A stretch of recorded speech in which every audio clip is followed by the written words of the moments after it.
Hello everyone, good morning. Okay, I'm sorry I got late. The cab which was supposed to come couldn't find a location. And it reminded me of something that I always believe in a sense that's connected to the theme of my talk to you people today. I'm going to give a brief kind of sharing of my comments and observations, and I'm hoping that we'll have some time left over for some interaction. I'm looking forward to that, and I hope you guys are interested in some interaction. So let's go straight away into what I want to talk about. I teach, and I know one of the organizers because he used to be an ex-student, and I've only started teaching in the last 8 or 10 years. So, sometimes we tend to take learnings and theorize them and put them into, laws and axioms and all that. So let me try doing that, and this is just for fun, okay? So I'm calling it the 3 laws of opportunity. No such law exists. I've just made them up this morning. Hey, who's to say that they aren't valid? I believe they're true, okay? So I'm calling them the laws of opportunity, but more interestingly, I believe that these laws are particularly applicable in Indian context, right? So they're very, very pertinent and relevant to us. And the point of me saying this is that we often complain and crib about all the problems in India, we are often told that, great opportunities lie elsewhere. People have left India for bigger opportunities. The big unicorns and billion-dollar startups now beginning to happen in India, traditionally has happened in other parts of the world, Silicon Valley. We probably say there's better infrastructure there, there's a better supportive ecosystem there, people appreciate merit. Therefore, it's easier to find opportunities and capitalize on opportunities in other parts of the world. And I want to say something which is almost counterintuitive. I believe that there are a great number of opportunities in a country like India, and I believe the opportunities are more here than probably anywhere else in the world. And some of it is actually linked with what we think are the negatives are in strange way, perhaps also possibly positives. Okay? So let me talk about how I consider one of these so-called laws of opportunities. So my first law of opportunity is the fact that greater the problem or crisis, greater the opportunity. Greater the opportunity for what? Greater the opportunity for solving that problem. I'm a professor of marketing, and one thing I've always realized is that successful marketing begins with successful identification of a consumer need. And a consumer need happens when there is a gap between where I am today and where I want to be. If I'm completely satisfied with where I am, there is no need. I'm happy, and even if somebody came along, of course there is some theory about are there latent needs that you can stimulate, can you create desires and wants which didn't exist earlier? Maybe there's some truth to that. But by and large, the most obvious things to satisfy and capitalize on are needs which are unfulfilled. And needs are unfulfilled when there is a gap between where I am and where I want to be, which is another need for problem. Because I don't like this, I don't want it to be this way, but that's the way it is. And if it is the way it is, and somebody can come along and give me some idea, some solution, some way of getting out of it, or some way of bypassing it, some way of temporarily resolving it, whatever it may be, there's an opportunity for that problem to be addressed in some way, better than how people are being able to address today. So every time I see a problem, I believe there's an opportunity. And in a strange way, if you look at the evolution of things like non-government organizations, NGOs, activists, etc., you'll find the largest number of them are there in countries like India and Bangladesh. Why? Because there are so many social problems, right? So the greater the number of problems, the greater the number of opportunities for solving those problems. And today what is happening is increasingly we're finding not just social activists and NGOs, you're finding smart business people with business ideas, with revenue models who are trying to address those opportunities, right? So we have not a very good public transport system in India, right? It's difficult to drive and park and all that. So that is probably one of the reasons why brands like Uber and Ola are potentially successful, because I know a lot of people who are saying, who have cars and who are saying, I don't think I want to drive today. Or parking is not worth it. For a lot of company, I'm sure that includes people like you, it's easier to I was in Chennai yesterday, and there were quite a few people who said that with all those rains and all, I didn't want to risk driving. I'd rather call an Uber and Ola. It's a different matter that the rains were so bad that the Uber and Olas kind of collapsed after a while. But I'm saying therefore there is a need and therefore there's an opportunity.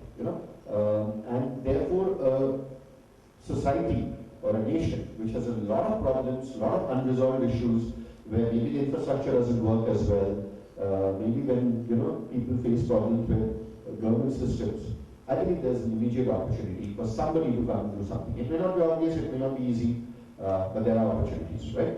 And a lot of the growth we see in the new startups are actually trying to capitalize opportunities or gaps between where people are and where people want to be. So the bigger, every time, and I think that truly is the entrepreneurial mindset, every time you see a problem, you almost start, something in your mind starts speaking, saying, okay, so what can somebody do something which can convert into a business opportunity, which is there in most cases, and some even more noble-minded people might say that, maybe people may not be able to pay, maybe I don't have an immediate revenue model in mind, but I'll still go ahead. Maybe I'll, get governmental grants or whatever, set up an NGO, and you become a social entrepreneur. But at the end of the day, you're still solving problems. So when you see a problem, when you see a crisis, there's an opportunity to be solved, right? And we'll talk about it. For example, we are facing a lot of problems with the environment, right? We're facing problems with pollution.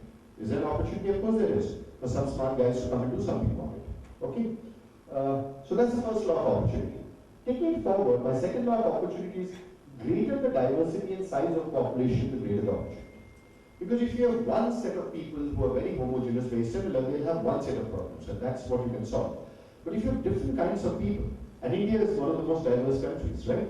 So you have poor people, you have very rich people, you have people who live in cities, you have people who live in villages, you have the agrarian population and the service population, you have a knowledge economy. So there's so many pockets of so many things happen, and each of them have their own dynamics. So there are so many more sets of problems which can be solved, because we have so many different kinds of people. So the size of the population also makes it often economically viable or scalable for you to create an opportunity. In a small nation with very few people, you may have an idea, but there may be all of 1,000 people you can cater to. But here, any kind of strata or subset of population that you look at, it's still a huge population, right?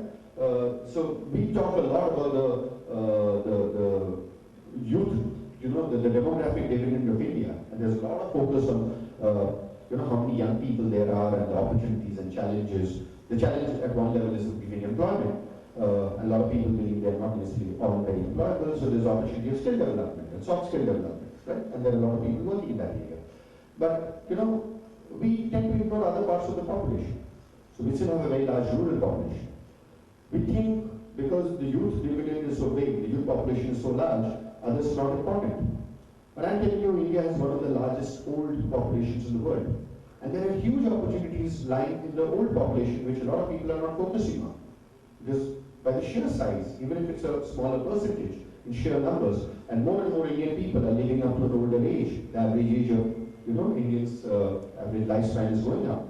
So you have more and more people who are more than 60, more than 70 years old. They have a whole lot of lifestyle diseases. They have a whole lot of issues, economic problems. They are not people who are so conversant with technology, and they have challenges. And a lot of them do have some money.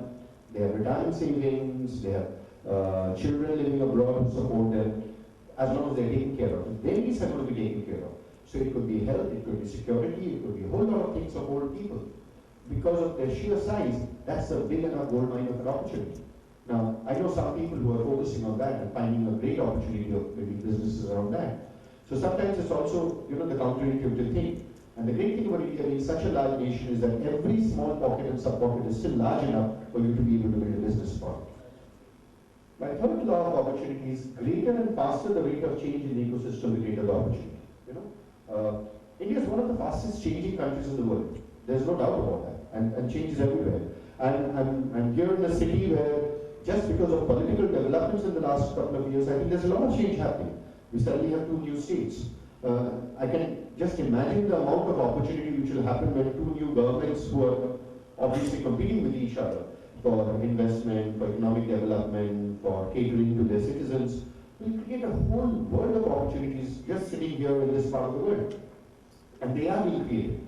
So I think whenever there is change, and the faster the change, or the greater the change, or the more diverse set of changes which happen, you automatically create greater opportunities.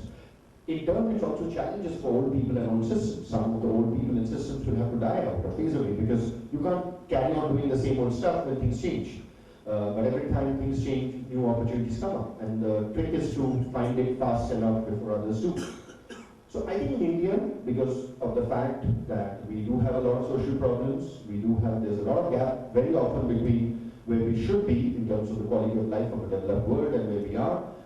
Yet we are exposed to the world outside, we have aspirations, we have increasing economic capabilities, we have the willingness and ability to pay for services which can give us a better quality of life. I think there are enormous opportunities. The second fact is because we have such a large and diverse population, there are pockets of opportunity everywhere, in every part of the world and every demographic segment. And because our society is changing so fast, for a variety of reasons, economic, political, technological, again the opportunity is enormous. Okay? So these are, I think, the driving points of opportunities where a lot of people see problems in crisis. I see opportunities, and I know a lot of other people do, and those opportunities keep growing. Now, the next logical question is, okay, so if theoretically all this makes sense and I stood here and created the so-called laws of opportunity, how do you go about spotting opportunities? So let me just give you, I think there's no end to that. I mean, if I straitjacket it and say there are 10 ways of looking at it, I'll be fooling myself. There are probably 20, 100, 500, 1,000, who knows. And the really opportunistic entrepreneurial people will find new ways of finding. Not only they'll find new opportunities, they'll find new ways of finding opportunities. But let me just kind of throw at you, just to kind of spark a certain amount of conversation and thinking, and I'm sure a lot of you know about this, how do you go about spotting opportunities? Is there a rule? There isn't. But is there an approach? There are many. Let me share some. Okay? One is the fact that whenever there are economic changes, there are new opportunities, right? So when people grow richer, when different segments have different kind of economic capabilities, opportunities come back. So one of the things we've seen in India, for example, in the last couple of years is the fact that,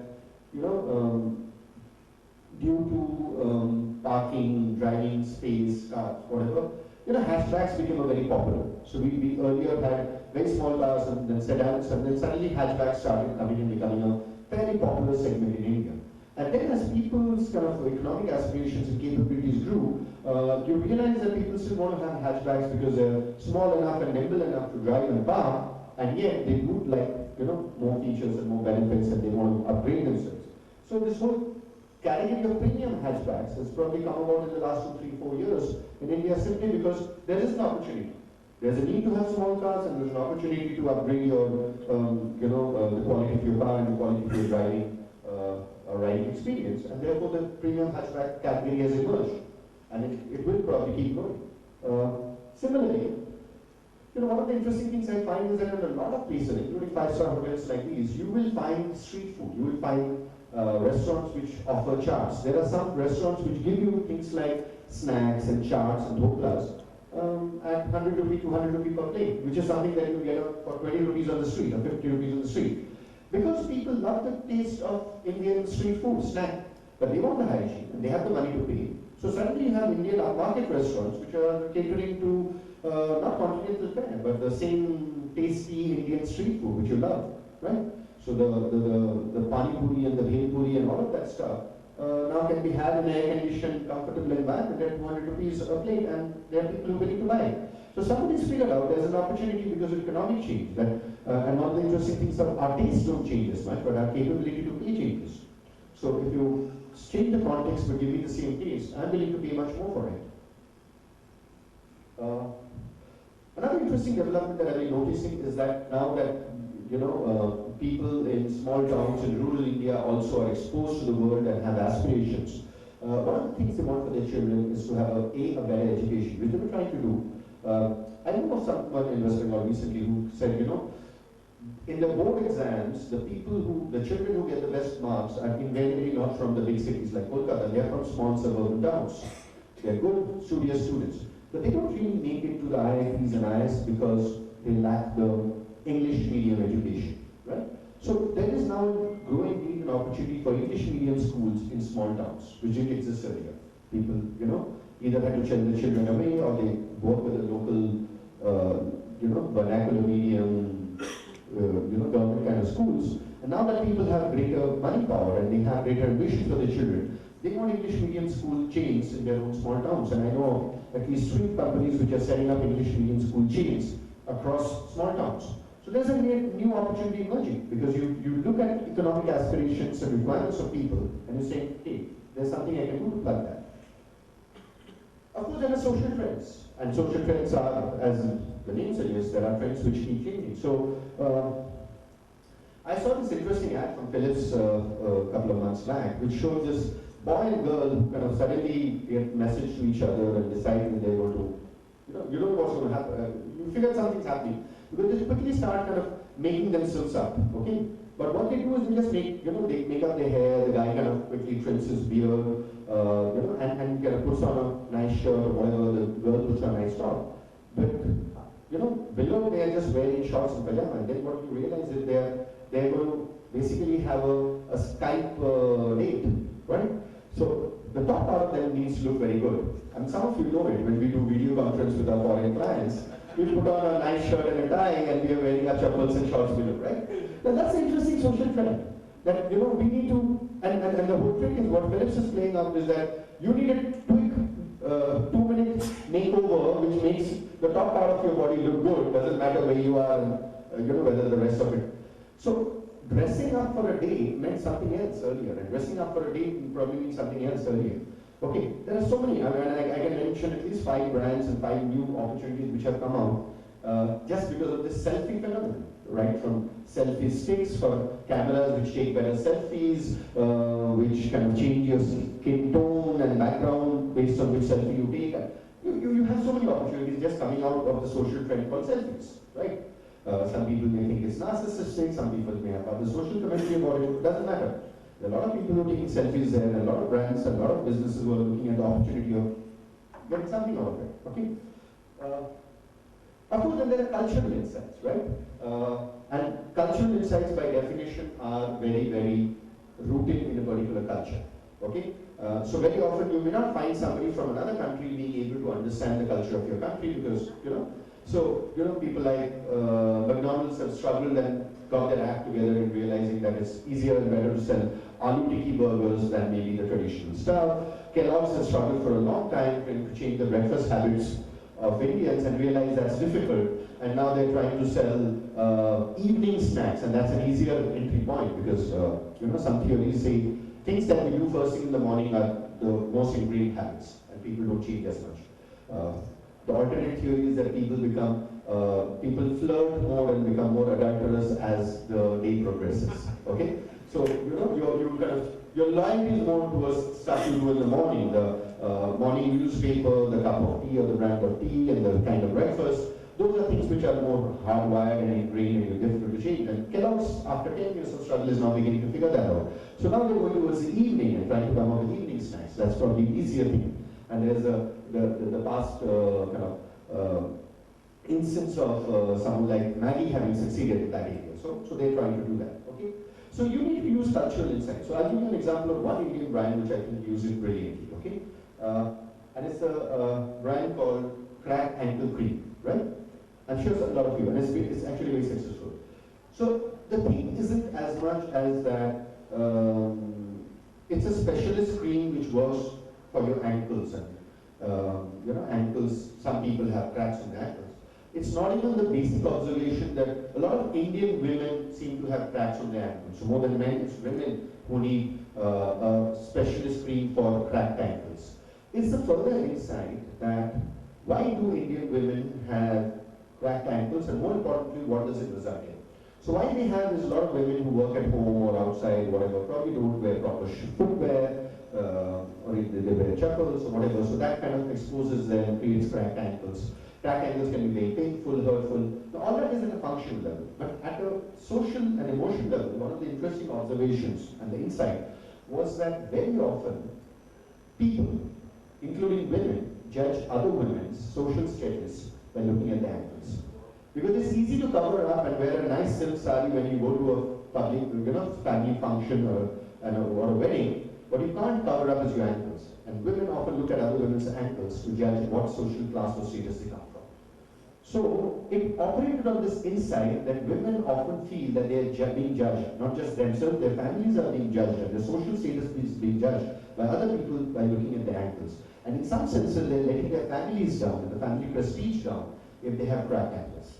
So this is the insight they use in their communication advertising, most importantly conceiving of a brand and the whole proposition that the brand stood on. And it became a very successful brand because it could understand cultural insights, which I don't think any multinational company, which is why you needed a Reckitt Benckiser to come and buy all the products of Paris, because they had, and think of each of the products, they have a product like Itchguard, they have a product called Live On. Now all of these are different cultural insights. Indian women have long hair, which are therefore difficult to maintain. And therefore a product like Live On works beautifully for, making it easy to comb your hair. And where everyday shampooing doesn't help. So a lot of opportunities are based on cultural insights. And I think we Indians will know cultural insights of Indians better than, and very often multinationals come and fail. I gave you the example of Kellogg's products. Then of course there are environmental changes, and which are problems in our day-to-day lives, but therefore opportunities for business. So I recently come across these engineering students from Kolkata, and I come from Kolkata, and in the recent past I've been working both at IIM Calcutta in my personal capacity with a lot of entrepreneurs, and I'm pleasantly surprised with the number of entrepreneurship. I was coming from Hyderabad airport yesterday, and someone mentioned the startup capital of India, and I'm great for this city, and I know there's a lot happening. But no one would think of Kolkata being one, but I'm pleasantly surprised with the amount of new entrepreneurial activity going on in a place like Kolkata and West Bengal. So one of the things is an engineering student from Kolkata who's come up with this very innovative, low-cost river cleaning solution. And there are a lot of rivers across India, a lot of rivers in West Bengal. They're actually working with the Calcutta Port Trust and the municipal authorities to clean up the lakes, ponds, whatever, in a very low-cost way. And it's a new innovative technology that they've developed. Okay, so because there's so much of environmental pollution happening, there is a need, and there's somebody who's come to solve that problem. There's somebody else who's working out of NIT Rourkela, who's basically saying that he wants to get a lot of activist citizens to have like weather monitoring stations on the roofs of their houses, and for each city they will create a network, and there will be a common cloud-based kind of monitoring of the entire. So they want to have a kind of a semi-PPP model where there is at the cloud level the data all goes to government, whatever, but there are a lot of individual citizens like you and me who are willing to be part of that network, who install this little tiny little, it's almost like a the dish antenna kind of thing you put up on the roof to kind of monitor of your own neighborhood, and you have an entire map, and a dashboard of all the neighborhoods of the city, and it's being done through a citizen private body government partnership, and it's a very new interesting model that he's creating, and it's experimental, but it sounds very interesting. There's some other people who I know who are working with municipal corporations and at the dump yards, and those dump yards are becoming unmanageable. Last year we had, I think, a situation where all the Bangalore dump waste wasn't, they didn't find places to dump because the villagers were complaining. So how do you compare urban waste into useful stuff like organic manure? And there are people who work in that area. It kind of solves two problems, because the yield of our crops in many parts of the country are dropping dramatically because of using chemical fertilizers or chemical manure. On the other hand, urban waste is kind of growing phenomenally, and we are missing out on space to dump those things. But that, at least part of that, can be converted to organic manure. It kind of solves two problems, both environmentally related, at one stone, and that would be an amazing solution. Increasingly people are complaining about pollution. I know people in Delhi or whatever. So, why isn't somebody marking pollution masks, which could be very smart, and why can't pollution masks almost become fashion statements, right? We carry watches, we carry bags. I think we should have, it's time that people had snazzy, cool, fashionable pollution masks. Maybe, there's an opportunity. So, it's just, opportunities which we need to tap. Of course, every new opportunity comes with its own risk. When you try something new, you don't know for sure whether it will work or not. You probably go through a learning and iterative experience. But there is a need, and maybe there's an opportunity that you can convert that need into a business solution. Okay? Of course, there are technological developments which are happening. Okay? So we know iPod was one such, where Napster had come and made music streaming possible, and of course it had become illegal.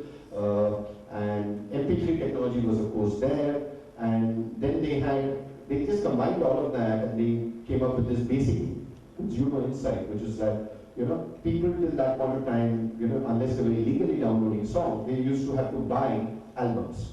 You have to buy 15, 20 songs, and they invariably never wanted all of that song. So here's an opportunity to personalize your, from this album I want 2 songs, from that album 3, that whatever, and create my own collection and kind of listen at whatever order I want. And that created iPod. So it was a combination of consumer insight and technological development, 2 different technological developments combined. So music streaming, MP3, consumer insight. Put it together and you had a blockbuster product. There's a lot of work which I know is happening, and some of them even in Calcutta, which is all really about sophisticated trading algorithms. I mean, my topic said Grassroot to Wall Street, so I have to say something about Wall Street. But increasingly, most trading is about, the speed of response. You get some news, you pick up some data, and you need to make a trade before somebody else does. And the guy who does it first and earlier has an advantage.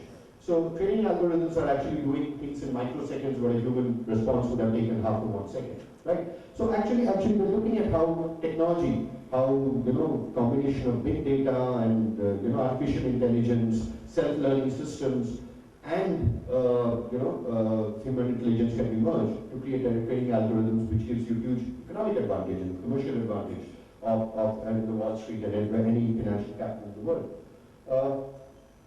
Of course, the best way to find opportunities is to identify and solve frustrations and pain points. And there are enough in our country, and therefore there are great opportunities, right?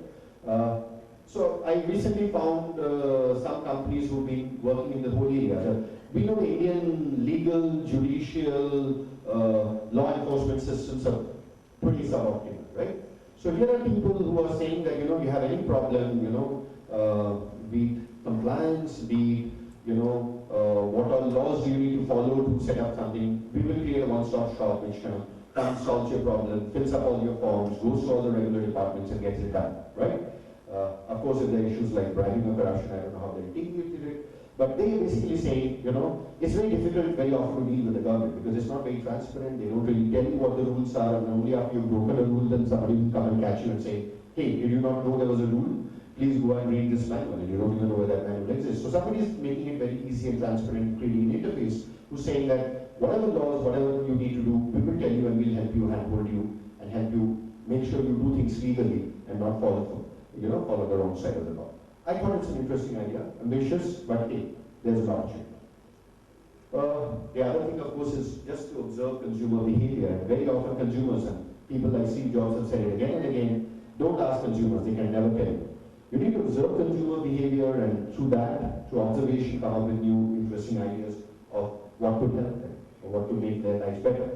So this is a myth, but possibly true, that Akio Morita saw this young Japanese teenager in a subway station carrying a big 5 kg boombox on his shoulder because he so much loved music that he couldn't, let go of music. He carried his music with him, except it was a big heavy box that he was carrying on his shoulder, and it was disturbing everybody else around him. And he got the idea that if people, especially young people, love music so much and they wanted to carry their music with them, was there an opportunity of solving it? Coincidentally, there were 2 or 3 technological innovations. One is Sony had, in one department of Sony had created a product which was meant to be a miniature tape recorder, except it had a problem. The quality of recording was very poor, but the quality of playback was actually very good. So they said, okay, forget the recording part, but if the playback is good, and we have a miniature, there's opportunity. Another department of Sony had created headphones which were hi-fi. So you combine these two along with this observation of human behavior, that they're young people who really love their music and carry it around, to create this combination product called Walkman, which again became a brilliant bestseller. This is one of the best examples in India. For a long time, and yesterday I was doing a workshop with Vodafone in Chennai, and I was talking to them and they completely agree. The fact is, for a long time in India, people, the telecom operators were operating on tariff wars, right? And India is a very skewed market. It's a very prepaid heavy and a very low price kind of market, which is something that's helped expand the mobile category so much in this country. It's phenomenal. But one of the funny things which happened because of that is that the Indian consumer is extremely price conscious. One of the funny side observation I'll make is that the Indian consumer, who's always good at beating the system and finding a shortcut, has found an extremely efficient, low cost, zero tariff way of communicating, which is what is called the missed call, right? So it's a peculiar Indian phenomenon that people can communicate very effectively with each other using just missed calls, and the helicopter operators don't earn a paisa. That aside, one of the things which happened was that because every month a different operator would come with a different low tariff plan, people would keep changing their SIM cards, right? Which means essentially their numbers. Because today you have number portability, those days we didn't. So, but it's also very inconvenient because you have to tell all your people, all the people you knew that don't call me on this number now, that's changed, call me on that number. So after a while, if you do it every month to save money, it became inconvenient. So the way people solved that was they kept one phone for the incoming calls. Because everybody knew that number and you would get it. And you would immediately pick up the phone saying, how many your phone got down? And you put that phone back and you pick up the other phone where you put in the new SIM with the lowest tariff plan and make the outgoing call, right? So for a while people kept doing this. Hello, yeah, well, right? And this was a kind of a out there observable phenomenon and everybody knew it. And at that point of time, Nokia had more than 50% market share. It was there, but they're a multinational company and they didn't see what it meant. Then there was one Indian company called Spice Mobile, which got the idea of saying, if this is what people are doing, they never use two phones together. One for incoming, shut it, the other one gone. So why can't I put both the SIMs into a single handset? This double SIM in a single handset is an Indian innovation done by an Indian company. It's a different matter that I don't think Spice was able to take it forward too much before other companies jumped on the bandwagon and went ahead. But this whole double SIM phenomenon, and today even high-end phones in India, a majority of them have two SIMs. Okay, so it's a very interesting development which came out of observing consumer behavior and capitalizing on it. And again, unique to India, which is why an Indian company would capitalize on it, and all the multinationals missed the bus. Till of course they later caught up. The other thing is to look for anomalies, look for gaps. Again, what I just said is an anomaly. It's very unusual that a person should have two phones and take incoming calls in one and make outgoing. I mean, there's something disruptive about it. And you need to kind of say that, so what can I do to get over it? Okay? So there's an example of Kodak, which actually had at some point of time created an easy share because they found this anomaly that, with normal cameras, it was more women who used to take photographs and save them for memory, but when things shifted to electronic format, they were uncomfortable. It was more men. And therefore, they tried to create something which was much more user-friendly and women-friendly, and that actually helped. Polaroid has this famous example of they found at a time that Polaroid sales were shrinking, but still there were some loyal customers of Polaroid, and they could find out what kept Polaroid users keeping on using Polaroid, and how could they leverage that to sell more Polaroid cameras. So they did an interesting social experiment. They gave a set of normal 35mm cameras to a bunch of youngsters and a bunch of Polaroid cameras to a bunch of youngsters, and asked them to take it home over the weekend, take photographs, come back. And they didn't ask them any questions. They just looked at the photographs that had kind of emerged at the end of people taking photographs spontaneously on their own. And they found very different kinds of photographs. In the 35mm cameras, people had posed together, the kind of photograph you take for preserving memory. While with Polaroid, people had actually made funny faces and posed in weird ways. And they realized the reason people use Polaroid is not to preserve memories, is to have some instant fun. To that extent, the competition of Polaroid is not another camera, it's probably a shot of vodka. Because it creates instant stimulating social fun, right? So you understand the consumer behavior, and using that, they created a campaign and created a product which actually made Polaroid successful for another 5 years. Today, of course, with digital technology, it's more or less dead. The other thing is, can you transfer ideas and capabilities from another category? And the best example in India is the Urban High Hospital. So again, there was a social problem. There was a huge number of blind people, there still are in India, and the largest amount of blind people have avoidable blindness, things like cataract. So what they found is that the number of cataract operations we need to do in India versus our basic capability and bandwidth of infrastructure to do that, there was a serious gap.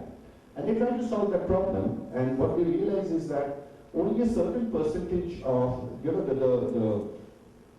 the bandwidth was getting blocked with the availability of doctors, good eye doctors. And yet, out of the 10 things that a doctor needed to do in a normal operation, only 2 or 3 of them were critically required to be done by doctors. The rest could be done by better trained nurses. So they actually broke up the entire process into sub-processes and found which of the sub-processes had to be done by doctors and which could be done by trained nurses, which were more easily available and lower cost and faster and cheaper and all of that. But the interesting thing is that the entire way of structuring this workflow was inspired by, guess what, McDonald's. So McDonald's was actually the source of inspiration and the model that they followed when they created an eye operation model. Now how far and bizarre could that be? But that's true. Because they actually learned from some of the category, and very often, when I work in the area of innovation, we often say, what's our industry benchmark? And increasingly I'm hearing people saying that, forget our industry benchmark. If I'm talking of service, what's the best? I'm a hotel, but let me look at the industry benchmark of an airline. Let me look at the industry benchmark of some other industry. Because what can I learn and what can I adapt from them? And that becomes amazing, right? So, I can give many examples, but I'll move on, okay? The other thing is how do you merge benefits of different categories? Sometimes you create new categories which didn't exist. And in a sense, this kind of verges on this whole idea of blue ocean strategy, right? And one of the best examples of blue ocean strategy is this thing called Cirque du Soleil, which borrowed things from circus and street art and high-end, musical productions and merged into a new category which didn't exist. And in a way became the most successful circus act ever, the most premium circus act ever. Because they kind of borrowed from different sources and different categories, okay? So I'll give you 2 examples. And again, they came out of sometimes observation, sometimes an insight. So, in the 1970s, a gentleman who had a small 6-year-old daughter noticed something interesting about the daughter's behavior. What he found is the daughter used to play with dolls, but all dolls were baby dolls. It's almost like a child playing with a baby sister, right? So all dolls were used to be babies. And yet, he found his daughter used to also, look at television channels and imitate adults, and especially in the area of fashion or lifestyle, okay? So they looked up to, mothers, aunts, school teachers, or fashionable models and tried to dress like them and play, act, and role model them. And they used to play with dolls who were supposed to be 1-year-old, 2-year-old baby kid kind of dolls. So he combined the two and said, why can't we have dolls who are actually adults, who are teenagers? Because these kids role model and follow teenagers. Why can't we have a teenager doll instead of a baby doll? And that really led to the idea of, Barbie, which has become the most successful toy and doll ever. Similarly, Kinder Joy, which really combines the category of toy with category of chocolates, and has become the most successful, the only $1 billion chocolate brand in the world. So the question is, what else? I've given you 10 different ways of looking at opportunities. I've also said that in a country like India, because of our size, our diverse population, our rate of change, and because we have a lot of problems that we always script about, we actually have in terms of many opportunities that we can. And we have these ways of looking at consumer insights, environmental trends, cultural trends.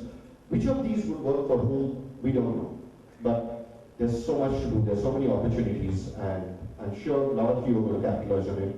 I'm so glad that I get to see every day a lot of, because I have students, I work with entrepreneurs, and for me this is the most exciting time. I see so much of buzzing action all around, and I'm sure all of you will be part of it.